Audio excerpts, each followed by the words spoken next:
woote ñàkk pexe la parce que sa noonu démb su àndee yow tey pexem moo jubut ku xam APR xam ne man maa ko sànc fii nii sànc la te ñun dépassé nañ foo xam ne tey jàpp naa ne fu ñu dem di ko wuyu ji parce que ñun jubóo nañoo population bi lu ñu gëm mooy ñu ngi liggéeyal président Macky Sall te loolu noonu ànd nañ ci ay mag ànd nañ ci ay ndaw yu gëm seen bopp gëm seen dëkk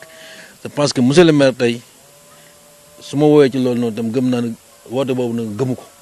gëw ma aussi mën naa ko dem wuyu ji xam na la ñun dañoo nekk ci dynamique boo xam dañuy liggéeyal président Macky Sall kenn duñu ko xajamal doo dem ba nag population woon la ginnaaw nga bëgg a laqatu ci xale bu ndaw boo xam ne mu ngi ci yoon tey je m'attendais à que maire bi ne tey damay ñëw inaugurer CM Faylar Godeguen